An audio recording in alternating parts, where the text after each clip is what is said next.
Burundais en exil et ceux restés au pays à travers des informations bien fouillées concernant tous les domaines de la vie du pays.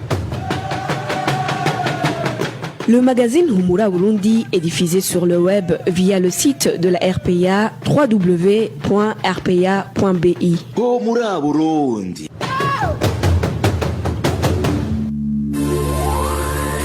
À la présentation, Nadège Irakoze. Bonsoir à toutes et à tous, bienvenue dans l'édition de ce vendredi 20 novembre 2020. Tout de suite les titres. Le gouvernement du Burundi veut se soustraire de sa responsabilité dans la faillite de certaines sociétés para-étatiques, alors que le responsable de ces sociétés dilapide et gaspille les avoirs de ces sociétés au vu et au su des autorités du pays. Dans ce journal, vous allez suivre la réaction d'un expert en économie. Lancement ce vendredi d'une campagne mondiale en faveur des droits humains organisée par Amnesty International. Germain Rukuki, un des défenseurs des droits humains au Burundi, figure sur la liste des 10 prisonniers que l'organisation Amnesty International va plaider pour leur libération. Mouvement de grève depuis ce vendredi des enseignants burundais réfugiés au camp de Nduta en Tanzanie qui exercent à l'école secondaire Espoir. Ils réclament leurs primes. Lucie Kabila et Talca Binoson, ingénieur Régé Dungemero, assure la prise d'image. Tout de suite le développement de ces titres. Encore une fois, bienvenue. Ouvrons ce journal par la page politique. L'opacité sur des objectifs du recensement ethnique ainsi que la pression gouvernementale sur les recensés démontrent que ce travail dissimule des intentions pouvant générer des violences ethniques. Réaction de Ludivine Leca, coordinatrice pour la région des Grands Lacs au sein de l'organisation Defenders.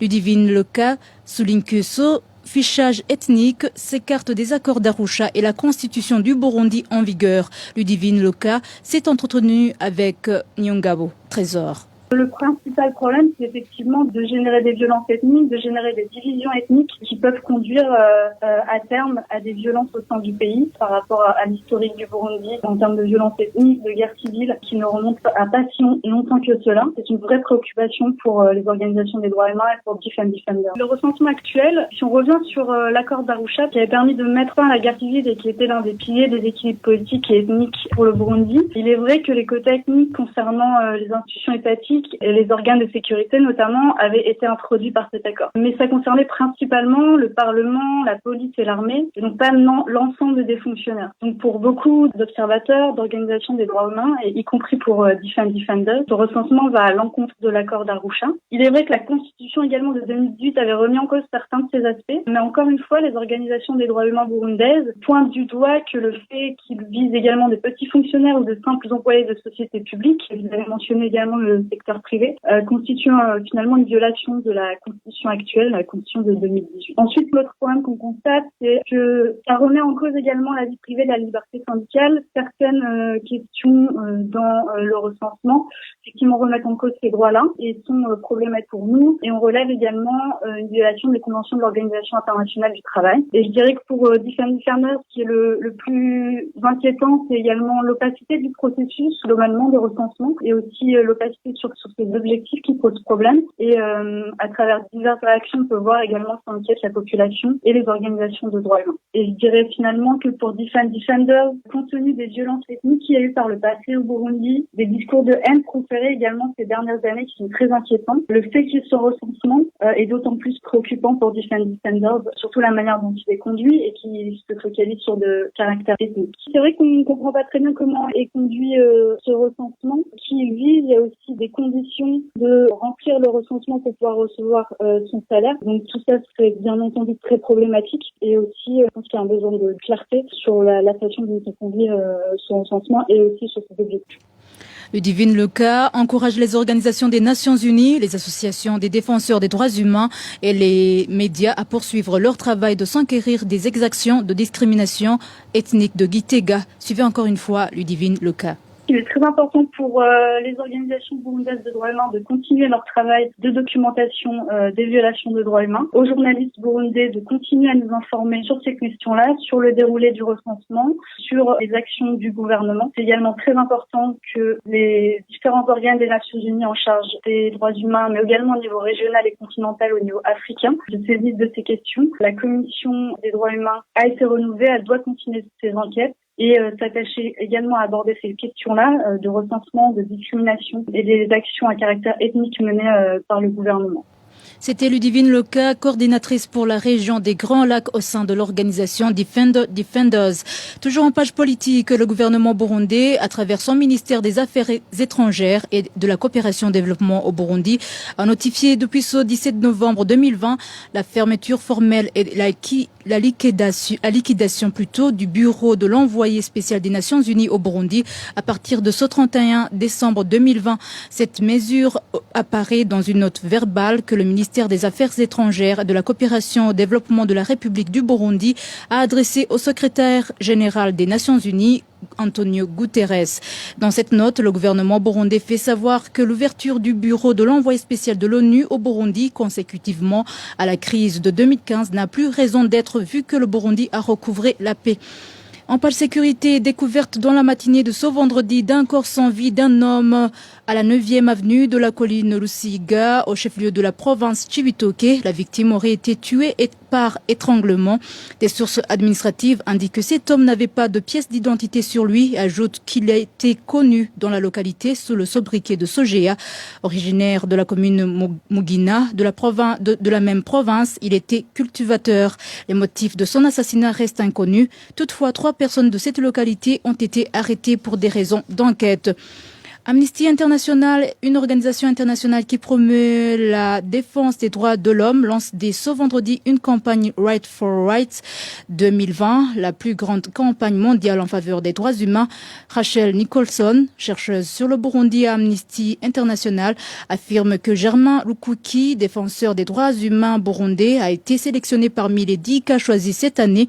Elle souligne également que la campagne a un objectif précis de libérer Germain Lukuki, condamné à une peine de 2 ans de prison en raison de son travail. Suivez Rachel Nicholson.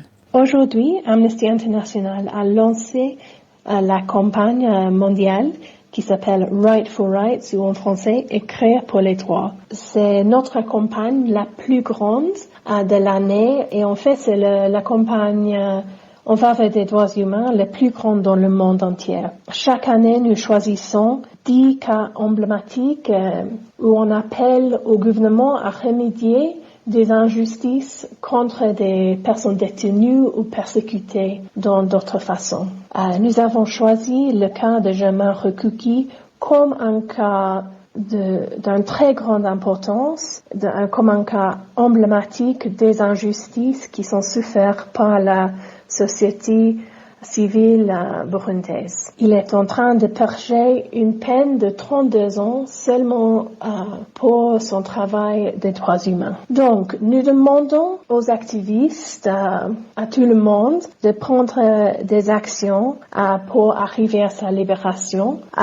Donc, nous demandons 2 choses principales. Nous demandons aux personnes de signer les pétitions, d'écrire des lettres au gouvernement burundais pour demander sa libération immédiate et sans condition. Et deuxièmement, et d'importance égale, nous demandons de créer des messages de solidarité pour Germain et pour sa famille pour montrer que nous les avons pas oubliés. Ce qui est vraiment triste, c'est qu'aujourd'hui, c'est le 3e anniversaire de plus jeune fils de Germain qui a été né 4 mois après qu'il a été détenu et qu'il n'a jamais rencontré.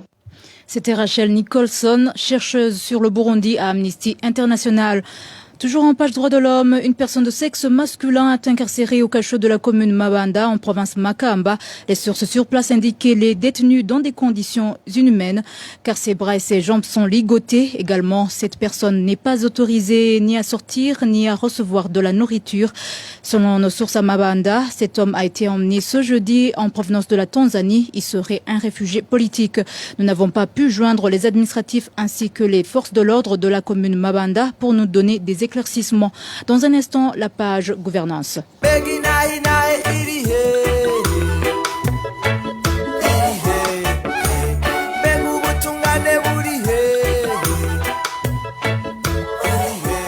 RPA reste solidaire avec les journalistes du groupe de presse Iwachu, Agnès Ndirubusa, Christine Kamikazi, Terence Modenzi et Egide Haririmana, en détention depuis le 22 octobre 2019.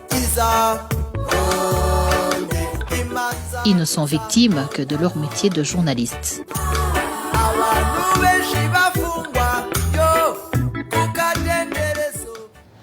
En page gouvernance, le gouvernement du Burundi et les responsables de l'ONATEL ont une part de responsabilité dans la faillite de cette société. Réaction d'un expert indépendant en économie. Faustin Ndikumana regrette qu'au lieu de mettre en place des projets visant à développer cette entreprise, les responsables ne font que dilapider et gaspiller ses avoirs. Et ce, au su et au vu du gouvernement en place. Suivez Faustin Ndikumana.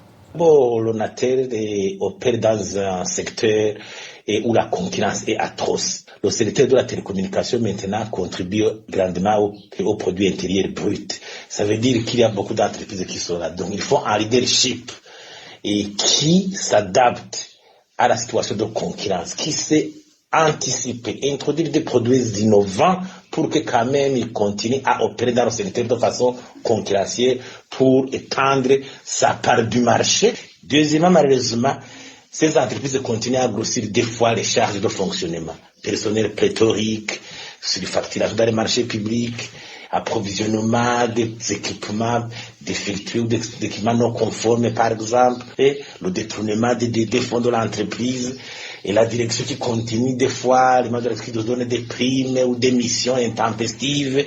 Il faut voir comment réguler tout ça pour maîtriser ces charges de fonctionnement. Mais malheureusement, aussi là où le bas blesse, c'est que les institutions de contrôle semblent avoir été paralysées. Il y a la Cour des comptes, il y a l'inspection générale de l'État. On ne comprend pas comment une entreprise s'est être saignée à blanc pendant 5 ans, de 2015 à 2020, alors qu'on devait intervenir à partir de 2017 pour redresser donc l'entreprise. Un autre élément très important, c'est que le gouvernement doit vraiment appliquer la loi différencier les postes politiques des postes techniques. Si les nominations continuent à être tentées d'un aspect beaucoup plus politique, ça veut dire que les dirigeants, au lieu de s'attirer à produire les résultats, ils se sentent couverts par un certain bouclier de les partis politiques, et comme ça ils se disent que même les erreurs seront tolérées. Dans l'urgence, il faut justement un audit très sérieux, il faut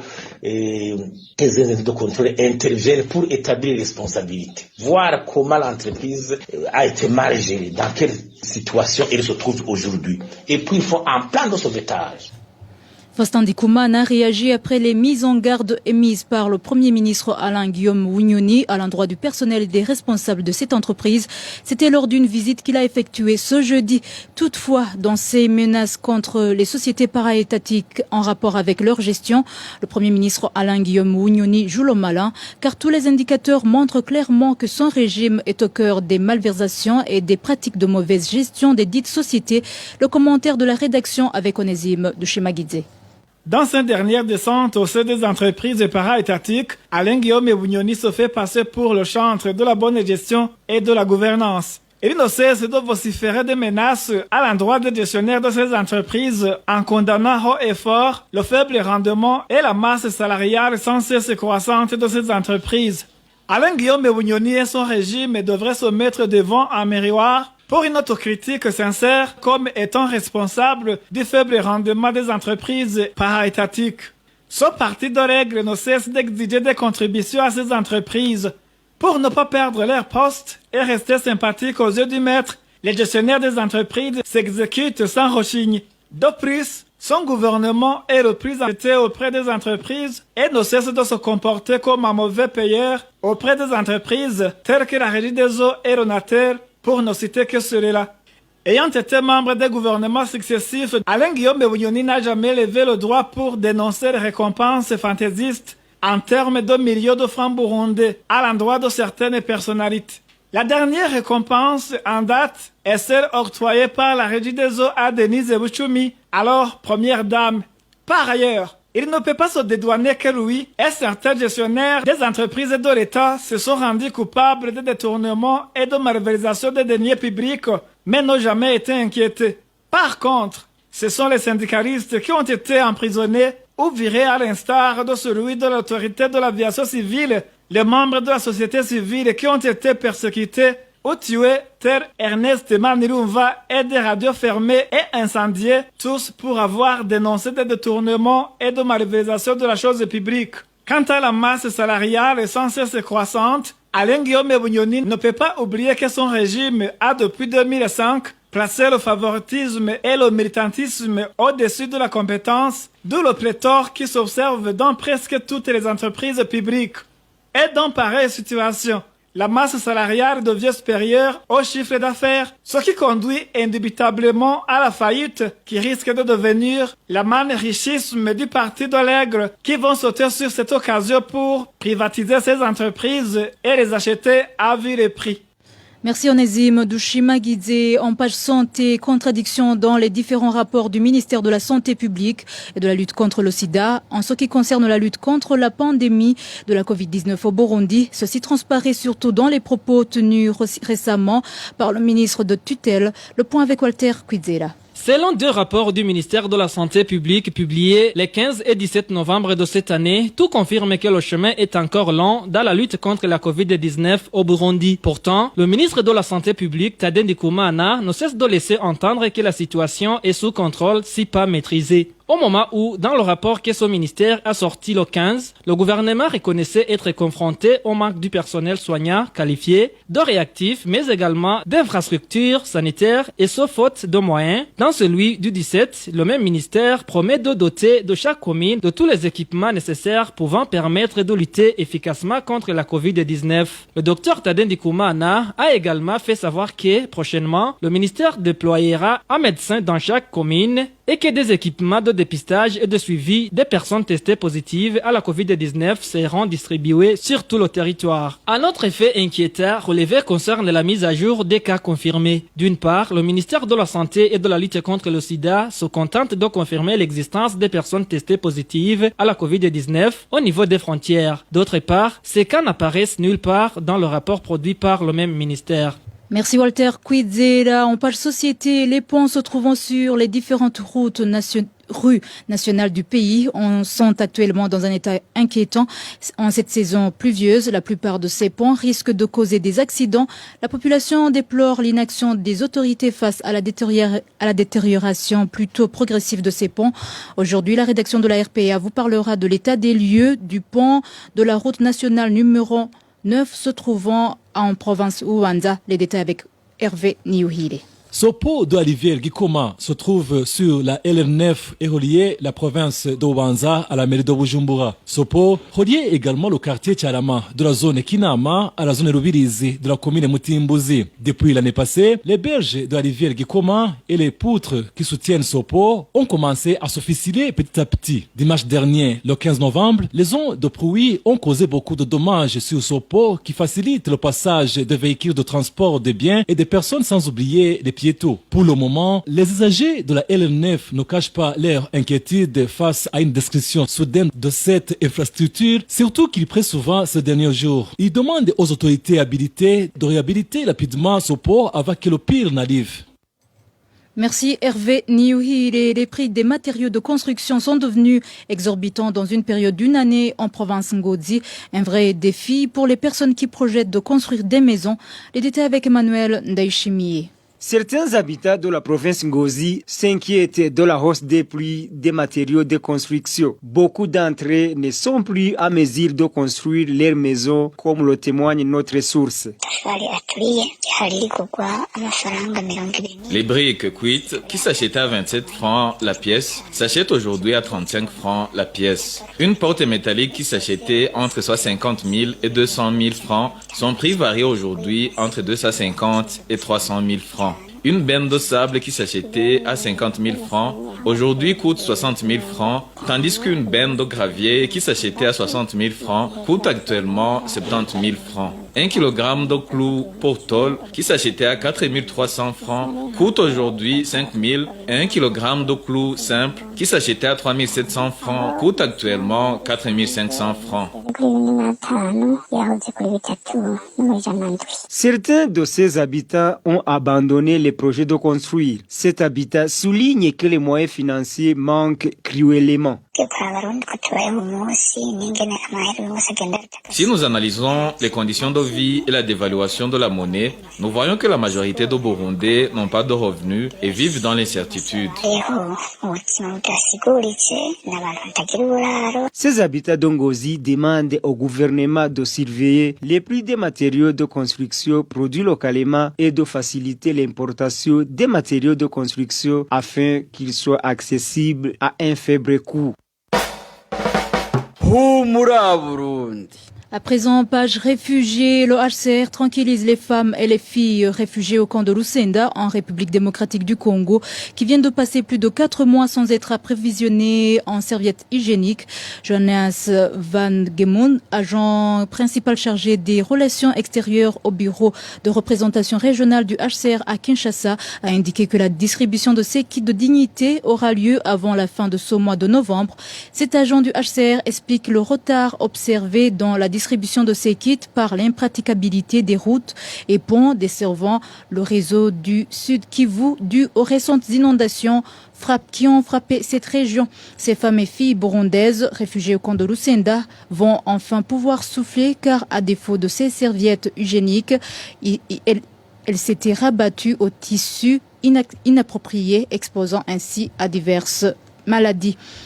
Enfin, dernier dossier de ce journal, les enseignants burundais réfugiés au camp d'Onduta en Tanzanie qui exercent à l'école secondaire Espoir ont observé un mouvement de grève ce vendredi. Ils réclament les primes que leur ont promis les responsables chargés de l'éducation dans ce pays. Vicky Chris Nineletse. Depuis 8 heures du matin de ce vendredi, les enseignants de l'école secondaire Espoir du camp d'Onduta n'ont pas vaqué à leurs activités quotidiennes. Ils sont en grève. Nous demandons qu'ils voient la hausse de nos primes comme promis. Nous voulons également avoir droit au repos pendant les vacances, comme tous les autres enseignants, car même pendant les vacances, nous sommes obligés de travailler à cause des élèves qui font l'examen de NECTA. Sinon, qui nous paie pour ces heures supplémentaires pendant lesquelles nous travaillons durant les vacances? Ces enseignants avaient déjà demandé d'être rétablis dans leurs droits, comme Soudi Kimwasi, chargé des questions des réfugiés au niveau national, leur avait suggéré. Cette année, nous avons eu une réunion avec le chargé des questions des réfugiés au niveau national, qui est également en charge de l'éducation. Nous lui avons soumis la question de nos primes et a promis de les majorer. Plus tard, nous avons fait une réunion avec le chargé de l'éducation au niveau provincial, qui lui aussi a dit que dans les brefs délais, il allait augmenter nos primes. Jusqu'aujourd'hui, rien n'a été fait. Le 17 de ce mois de novembre, nous lui avons écrit en lui avisant que s'il ne répondait pas à nos correspondances, nous allions entamer un mouvement de grève. Les enseignants qui ont observé un mouvement de grève sont au nombre de 42. À propos de cette grève, nous avons essayé de contacter Silas Kabura, directeur de l'école secondaire Espoir, mais son téléphone était éteint. Merci Vicky Chris, Nineletse. Voilà, c'est la fin du journal de ce vendredi 20 novembre 2020. Merci de votre attention. Merci à l'équipe rédactionnelle ainsi qu'à l'équipe technique. À la présentation, vous étiez avec Nadège Irakodze. Bonne soirée à tous.